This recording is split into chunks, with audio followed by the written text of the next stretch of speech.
acabou de ser confirmada duas notícias maravilhosas para Jair Messias Bolsonaro.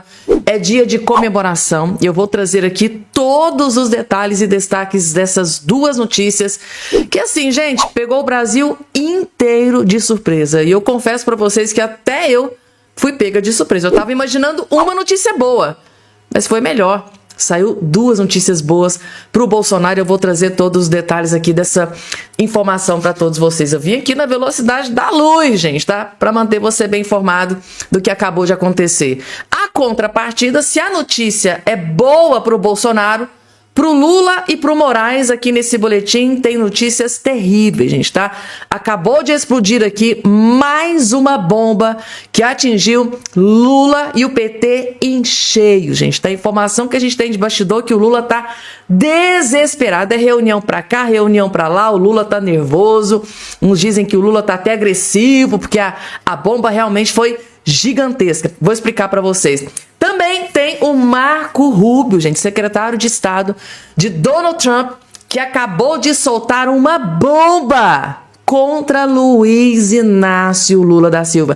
Sim, gente, a bomba veio dos Estados Unidos. Marco Rubio, gente, tá? Marco Rubio, secretário de Estado, o homem de confiança de Donald Trump, acabou de confirmar uma bomba que deixou o Lula devastado. Eu acho que até o ministro Moraes também deve estar bastante chateado aí com toda esta situação. Assim, gente, tem outras várias informações, né? Vocês estão me pedindo, Fabiana, acelera, porque eu tô acompanhando aqui os jogos da Copa, então resume o máximo possível. É isso que eu tô tentando fazer, gente, tá? Então, antes de tudo e qualquer coisa, como é de praxe, eu não posso deixar de mendigar aqui e pedir pra vocês, gente, se inscrever no canal. Afinal de contas, vocês saem ganhando, gente. Você vira um cidadão, fica, né? Um cidadão bem informado que jamais será escravizado. Esse é o lema aqui do nosso canal, então é muito importante que vocês estejam inscritos aí no nosso canal. Então se inscreve aqui embaixo no canal, ativa o sininho das notificações e compartilha o máximo possível que vocês puderem. Afinal de contas, se tem notícia maravilhosa, se tem notícia boa pro Bolsonaro, merece compartilhamento, merece o joinha e merece que vocês se inscrevam no canal também, né? Então é isso, gente, tá? Já estão preparados? Ó, já estão aí com o cafezinho de vocês? Senta, fica bem confortável, tá? Porque a partir de agora tem muita informação importante para trazer para vocês. E logo de cara, que eu confesso para vocês que eu fiquei com nojo. Luana Piovani, aquela ex-atriz global falida, que detesta o Bolsonaro. Ela odeia o bolsonarismo, ela odeia a direita. Em entrevista recente, agora ela disse: jamais, direita jamais. Eu não compactuo, não gosto, eu odeio a direita. É mais ou menos isso que ela disse lá durante a entrevista. Ela fez de tudo para mostrar que não tem nenhum apreço com a direita, com o Bolsonaro, com o clã Bolsonaro. Pois bem, gente, tá? Descobriram uma bomba envolvendo a Madre Teresa de Calcutá de Araque. Vocês vão entender. Foi desmascarada. Querem colocar o Banco Central independente do governo e sujeito a sofrer influências externas. Gente, isso não tem cheiro de perigo? Me parece um risco gigantesco. Ele deve atender às necessidades do povo brasileiro, gente, e não os interesses do mercado financeiro e dos bancos, imagina. Luana Piovani ganhou 300 mil reais para gravar esse vídeo. É isso mesmo. No dia 9 desse mês, ela publicou esse vídeo dizendo que a autonomia financeira do Banco Central era um absurdo e que o Brasil estava correndo risco. A Folha teve acesso à ata do sindicato e constatou a contratação da atriz. Disse ainda que, ao perguntar na semana passada, eles tinham negado esses pagamentos. A própria Luana diz no vídeo que não entendia do assunto, que precisou estudar e pedir ajuda para conseguir gravar. Era só campanha de sindicato, mal interpretada por uma atriz. Como a Luana não explicou direito do que estava falando, eu explico. A PEC da autonomia financeira é a continuação da autonomia do Banco Central aprovada em 2021. Naquela época, o Banco Central ganhou independência operacional. O governo continua indicando os dirigentes e definindo a meta de inflação, mas não pode mais trocar a diretoria simplesmente porque não gostou da decisão. Só que isso não resolveu tudo. O Banco Central continuou dependendo do governo para definir o seu orçamento, contratar pessoal, fazer investimento e administrar sua própria estrutura. É justamente justamente isso que a PEC muda. E por que isso é importante? Primeiro, porque o Banco Central já está no limite. O quadro de servidores caiu de 5.072 em 2006 para apenas 3.311 hoje. Segundo, e ainda mais importante, porque o BC precisa ser independente de verdade. Governos adoram gastar mais do que podem, porque a conta não chega na mesma hora. Pode ser útil afundar o país para ganhar a eleição. O papel do Banco Central é justamente frear essa responsabilidade, mesmo quando desagrada o presidente. Subir os juros, por exemplo, é um remédio amargo para um problema que o governo cria, mas para evitar um problema ainda pior que a inflação. No governo Dilma, forçaram a política de juros artificialmente baixos, enquanto maquiavam preços de combustíveis e energia. O resultado foi inflação alta, estourando em 2 dígitos em 2015. Mas então, por que o sindicato contratou a Luana para atacar a PEC? Porque a proposta também faz o BC sair do regime do funcionalismo e passar a CLT, flexibilizando contratações, remunerações e demissões. É óbvio que um sindicato vai defender os interesses da própria categoria. No vídeo, ela posa de defensora do povo contra os bancos. Na prática, estava defendendo uma corporação do funcionalismo contra o povo. E daí vamos, não sei o que, do gay, vamos na manifestação a favor do GLS pelo VXI, e não sei o que, eu falo, meu Deus do céu, mas me dá muito trabalho. Meu Deus do céu, não tô conseguindo postar eu bonita de biquíni. Tem 4 coisas políticas pra fazer. Em 2021, Luana reclamava que falar de política dava muito trabalho e que nem sobrava tempo para postar foto de biquíni. Bom, por 300 mil, parece que o tempo apareceu. Pagando bem, que mal tem, né? Tem aquele outro ditado, né? Dinheiro na mão, calcinha... Não pode. É ridículo, gente, tá? Eu fui ver esse vídeo da Luana Piovani. Nitidamente trata-se de uma pessoa que não entende nada de economia. Nada. Nitidamente é uma pessoa que não sabia nada do que estava falando. Tava basicamente lendo um texto ali que possivelmente prepararam para ela. Ela leu. Deu certo, gente. Tô com os 300 mil na conta? Beleza, toca o vídeo. Coloca o vídeo. Meu Deus do céu, gente. Que nível que desceu Luana Piovani, gente. Meu Deus do céu. É degradante. O que é que a pessoa não é capaz de fazer por dinheiro? O que uma pessoa não é capaz de fazer por dinheiro, gente? E muito, né? 300 mil reais é muita grana, né? Vamos lá. E agora, gente, mais problema pro Lula, pro PT. Tá aqui agora na tela pra vocês, gente. Situação do petista que foi preso piora, mais escândalos sendo revelados e o Lula entrando em desespero. O Lula preocupadíssimo. E eu vou explicar o motivo da preocupação do Lula. Calma.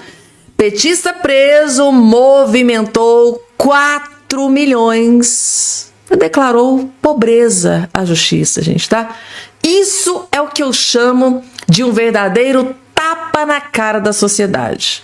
Para ganhar voto, para ficar no poder, tem que mentir. Aprendeu certinho com o chefe mor, né? O todo poderoso do PT, Lula, né? Aprendeu certinho como é que mente para se perpetuar no poder. O vereador de São Paulo, né, o Senival Moura, do PT, preso nesta última quinta-feira, é acusado de movimentar 4,3 milhões em um esquema que usava uma empresa de ônibus para lavar dinheiro para o tráfico de drogas na facção do PCC, né? Lavar dinheiro para o PCC. No entanto, o petista alegou ser pobre para não pagar as custas de uma ação que o cobra por uma dívida de 69 mil de IPTU. A prefeitura entrou na justiça para receber o IPTU de 69 mil. Ele, eu sou pobre. Ele se declarou pobre. A pessoa movimenta mais de 4 milhões na conta. Como que essa pessoa é pobre? Como que uma pessoa dessa é pobre? A ação foi movida em maio de 2022, uma semana depois do último pagamento da organização criminosa recebido por Genival Moura, monitorado pela Polícia Federal. Uma semana depois, que recebeu do crime organizado. Naquele ano, o vereador foi inscrito na lista da dívida ativa do município. Tá? Genival Moura não pagou IPTU entre os anos de 2006 e 2018 do imóvel em Guaianazes. Gente, o imóvel... 12 anos sem pagar imposto do imóvel. Na ação, o vereador argumenta que o imóvel estaria na área sujeita a enchentes e que lhe daria direito à isenção, emissão ou remissão do imposto conforme a legislação municipal. Segundo a investigação da Polícia Federal, o vereador exercia o controle tático da Transunião Transportes, empresa que ganhou ascensão para operar 50 linhas de ônibus na Zona Oeste de São Paulo. A empresa faz parte de uma estrutura financeira montada para lavar dinheiro do PCC, segundo as investigações, e o petista é apontado como principal responsável pela instrumentalização da Transunião, ou seja, lavando dinheiro para o PCC. É um grande problema para Luiz Inácio Lula da Silva. Por quê, gente? Eu acabei de ter acesso aqui à informação, inclusive, ontem eu trouxe também para vocês, tá aqui nos vídeos que eu postei ontem aqui, se vocês não viram, vão lá e vejam. Lula desesperado, gente, por que o Lula tá desesperado? Porque o Lula tá preocupado se o Flávio Bolsonaro vai utilizar a prisão aqui do petista contra o Lula, contra o PT. A informação que saiu na imprensa ontem, que eu trouxe aqui no canal para vocês, é que o Lula tá desesperado. Ligou um sinal de alerta vermelho gigante, tá preocupado. Será que o Flávio Bolsonaro vai utilizar aqui, vai usar essa prisão do petista? Inclusive tem foto dele ao lado do Lula, fazendo L, eu coloquei ontem aqui para vocês. Será que o Flávio Bolsonaro vai usar essa prisão aqui do petista contra o Lula para destruir a campanha do Lula? Gente, eu acho que o Flávio vai usar. Eu acho que vai usar. Vamos lá, porque tem mais, gente. Desespero tá tomando conta, gente. É isso aí. E agora, a notícia que deixou o Lula furioso. Eu acho que o ministro Moraes também. Vocês vão entender. Marco Rubio, secretário de Estado de Donald Trump, acaba de enviar uma carta para o Flávio Bolsonaro. Descartou Lula. Ou seja, ele basicamente é como se Lula nem existisse, né, aqui no Brasil. Ignorou Lula da Silva. Em carta a Flávio Bolsonaro, Marco Rubio fala de PCC e Comando Vermelho e tarifas e sinaliza cooperação se o Flávio Bolsonaro for eleito presidente do Brasil. Por que o Lula está desesperado? Claramente aqui, Marco Rubio sinaliza apoio ao Flávio Bolsonaro. Marco Rubio, nesta carta, está oficializando, basicamente, apoio ao candidato à presidência do Brasil, Flávio Bolsonaro. E além de dar uma canelada, né, descartar o Lula, o secretário de Estado americano Marco Rubio enviou uma carta ao senador e pré-candidato à presidência Flávio Bolsonaro, na qual abordou a recente designação dos grupos criminosos brasileiros do PCC e CV como organizações terroristas e as novas tarifas que um órgão do governo Donald Trump sugeriu que sejam aplicadas a importações do Brasil. Na carta, cujo conteúdo a Gazeta do Povo teve acesso, o chefe da diplomacia americana agradeceu por uma mensagem enviada pelo senador e pela visita a Trump em Washington em maio. Compartilho, disse o seguinte, compartilho de sua convicção de que a amizade duradoura entre os Estados Unidos e o Brasil deve permanecer, ancorada em valores compartilhados, respeito mútuo e uma visão unificada para a segurança e a prosperidade do hemisfério ocidental, escreveu Rubio, que disse agradecer profundamente pelo apoio de Flávio Bolsonaro à decisão de designar o Comando Vermelho, PCC, como organizações terroristas. E foi além. Aqui que o Lula entra no desespero. Os Estados Unidos reconhecem que as violências sofisticadas redes criminosas dessas facções ameaçam a segurança de cidadãos honestos em todo o nosso hemisfério compartilhado. Ao visar suas redes financeiras e de tráfico de drogas e armas, estamos tomando medidas decisivas para proteger tanto o povo brasileiro quanto o americano do crime organizado transnacional, argumentou o secretário de Estado americano. E em seguida, Marco Rubio tratou na carta da recomendação do escritório do representante comercial, do órgão do governo americano, de que seja aplicada uma sobretaxa de 25% nas importações de produtos brasileiros sob o argumento de práticas comerciais injustas. Então tá aí, gente, tá? O Marco Rubio envia carta ao candidato, senador e candidato à presidência do Brasil, Flávio Bolsonaro e humilha. Nessa carta ele basicamente está humilhando Luiz Inácio Lula da Silva. E falando em humilhação, gente, tem um outro aqui petista que está sendo muito humilhado, gente, tá? É esse que está aqui, é o petista que fez campanha pro Lula. Direita zoa Casimiro por apoiar Lula e virar alvo do governo Lula. Sim, gente, ele apoiou, fez o L, pediu voto, fez campanha, né? Fez o L, ajudou o Lula e hoje está sendo perseguido pelo governo Lula, gente. Ou seja, aqui o petista se ferrou e se lascou, né? Políticos de direita afirmam nas redes sociais que o Cazé, né, o Casimiro Miguel, criador do Cazé TV, virou alvo do governo do Lula, mesmo depois de ter apoiado o petista nas eleições de 22.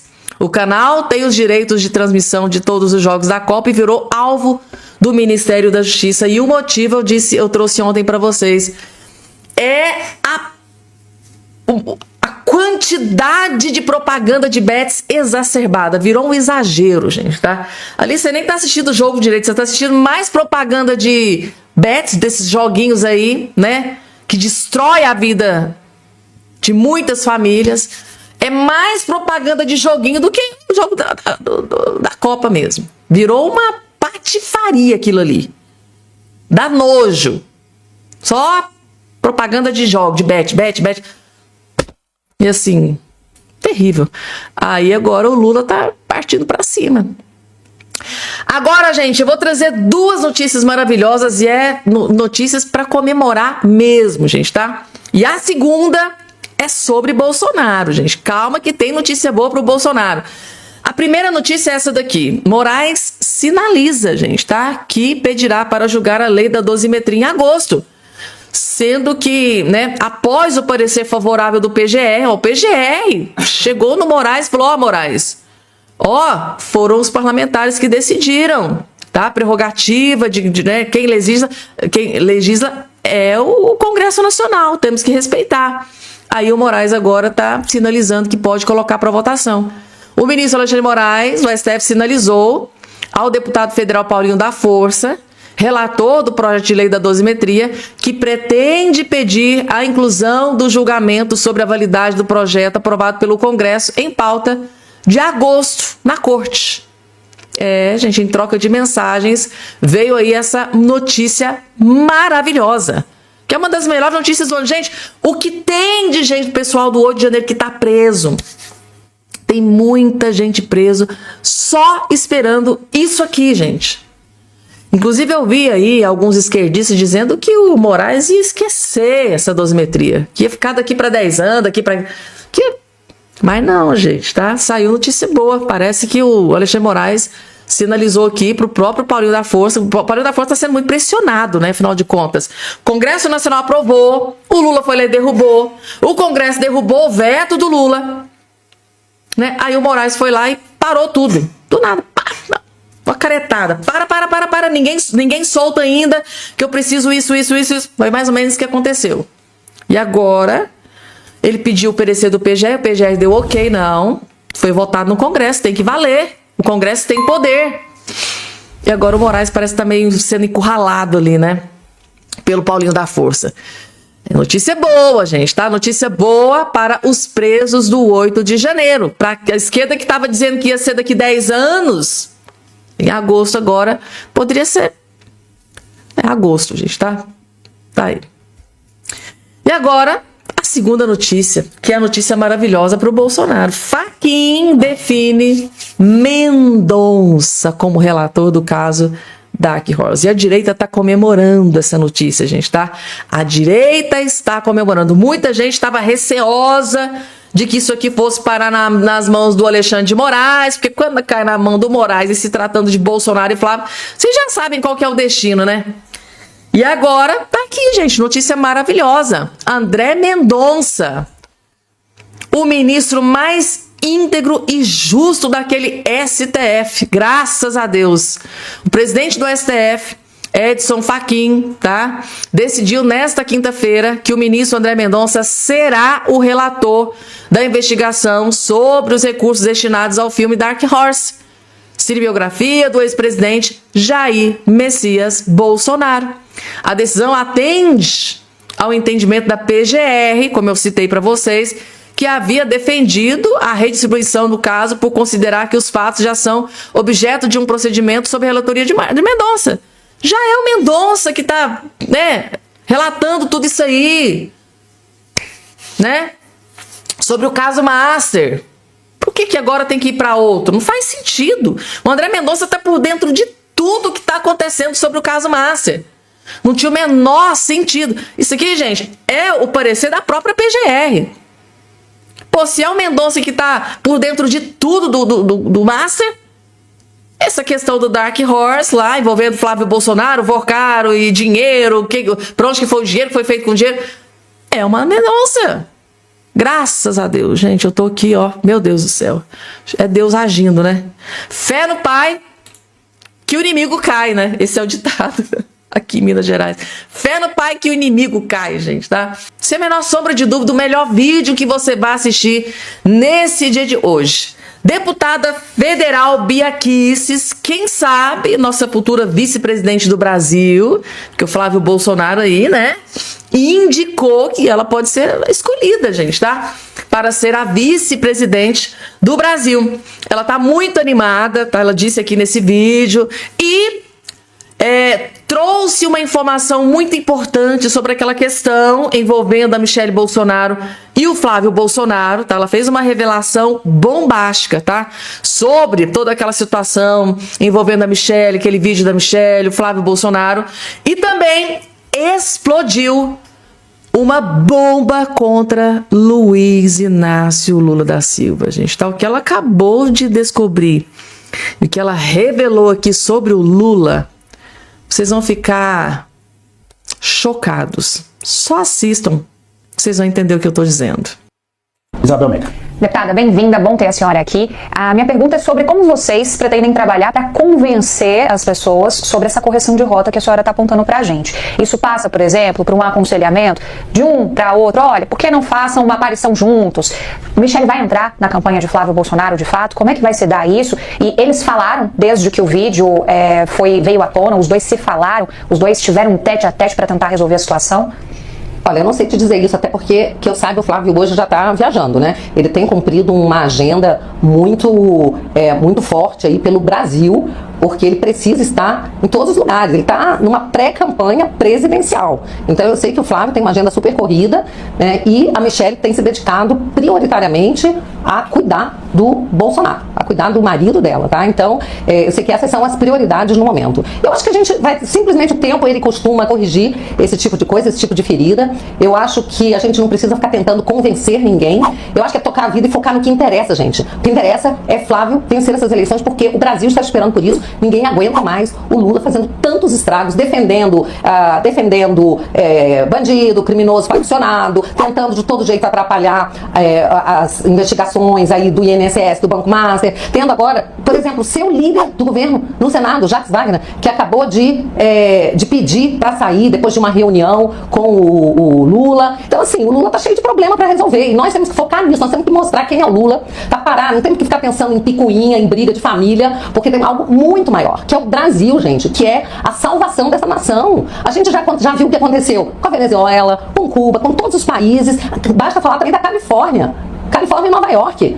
A esquerda destruindo um estado importantíssimo como a Califórnia e Nova York, em pouquíssimos meses, o prefeito de Nova York destruindo Nova York. Então a gente tem exemplos para todo canto do que a esquerda faz quando ela assume o poder. E a gente está vendo aqui no Brasil. E a gente tem um exemplo, por exemplo, aqui, né, da Argentina, o que o Milei fez, um presidente de direita, a prosperidade que ele está trazendo para a Argentina, a liberdade econômica, e a gente olha na questão da segurança pública para El Salvador, o que o Bukele fez, agora a presidente também de Costa Rica dizendo que vai seguir o mesmo modelo. Gente, então a gente precisa olhar para o que interessa. O Brasil virou um país onde o crime está dominando, e o crime está em todo lugar. Não é só bandido que está preso, ou bandido que está em favela mandando, né? Não, é domínio de cidade. É domínio de cidade e também criminosos no poder. Criminosos no poder, garantindo Pois não, só para concluir, garantindo que os criminosos... gerar as perguntas. Pois não, mas estou concluindo aqui. Então, garantindo que os criminosos possam ficar impunes nesse país. Então, é por isso que a gente precisa focar no que interessa. Como o caso Master impacta nessa pré-candidatura do Flávio Bolsonaro e se essa formação de uma chapa pura entre a senhora e ele não complica um avanço em outros setores do próprio eleitorado, já que não se consegue uma coligação para ampliar com outros partidos? Em primeiro lugar, eu acho que não existe essa dificuldade de coligar com outros partidos, não, tá? O Flávio, ele está aventando, ele está cogitando, e ele cogitou do meu nome porque ele sabe que eu sou um quadro preparado, né? Sou uma pessoa que tem uma formação sólida, que tenho tido meu segundo mandato, 2 mandatos que têm me trazido muito destaque, inclusive em nível nacional, e ele sabe que eu sou uma pessoa leal. Mas isso não significa que ele não tenha opções fora do partido, tá? Ele está ainda buscando, ele não fechou ainda questão. Com relação ao Banco Master, eu acho que está muito claro aqui que não houve nenhum problema na questão, pelo menos até agora, não tem absolutamente nada que comprometa a candidatura do Flávio. E o problema do Ciro Nogueira, por mais que ele tenha sido ministro do Bolsonaro, é o problema do Ciro Nogueira, que não afeta o Flávio Bolsonaro, não afeta a sua candidatura, tá? Quem tem problemas seríssimos com relação ao Massa é o Lula.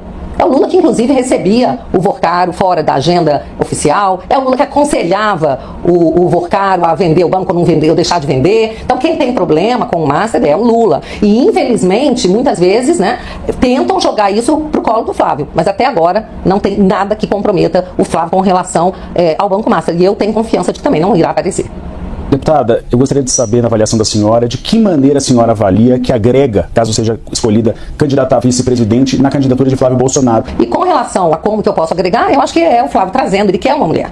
Então, se ele quer uma mulher, e aí é importante, né, mostrar que o Flávio está valorizando as mulheres. Essa foi a deputada. Essa questão, gente, é muito importante, né? Porque o Lula, basicamente, durante todo o seu governo, sempre se lixou para as mulheres, né? Tanto é que vagas no STF não colocou mulheres dentro, né, dos seus ministérios. Vejam lá a quantidade de mulheres que ele colocou. Então, realmente, ele sempre desvalorizou, fez questão de desvalorizar as mulheres, né? Coisa que lá no início, quando ele era candidato, ele disse que não, ia ser o governo das adversidades, ia ter espaço para todo mundo dentro do seu governo, mas para as mulheres o espaço teve, mas foi bem pequenininho, né? Tipo assim, quase nada. E isso com a Janja de fora assistindo de camarote, a defensora das mulheres assistindo, o Lula menosprezando as mulheres assim, sem precedentes. E ela ficando caladinha, né? Tá aí, gente, tá? A deputada federal Bia Kicis desceu a lenha no Lula, tá? Detonou o Lula, que é o que importa, gente. O que importa não é picuinha. Ai, Michele Bolsonaro, Flávio Bolsonaro. Qual que é a família que não tem problema? Claro que eles poderiam ter resolvido dentro de casa, em off. Isso eu concordo. Agora, qual é a família que não tem problema? Todas as famílias têm problema. Eles vão lá, vão resolver, vai ter reunião. E o que importa, gente, é tirar Lula da presidência da República. Eu concordo em gênero e número e grau com a deputada federal Bia Kicis, quem sabe futura vice-presidente, ou quem sabe futura senadora da República. O foco total, gente, tá? É tirar o Lula e o PT. Purgar esse partido e o Lula do país. Deu pra entender, né, gente, tá? Muito importante esse vídeo aí esclarecedor da deputada federal Bia Kicis, trazendo muitas, né, novas informações de atualização do que tá acontecendo ali nos bastidores do PL e de Brasília, né? Vamos lá, porque agora chegou a vez do doutor Jeffrey Chikine. Detonou o ministro Alexandre de Moraes, chamou o ministro Moraes de hipócrita e outras cositas. Vocês vão ver, vejam só. Gente, a hipocrisia chegou aqui e não tem mais para onde ir. Há inquéritos civis, e Suzani, que são instaurados, hoje diminui um pouco, mas o membro do Ministério Público tem uma notícia, aí ele passa em off para a imprensa publica, e ele instaura um inquérito civil com a notícia de jornal que ele plantou.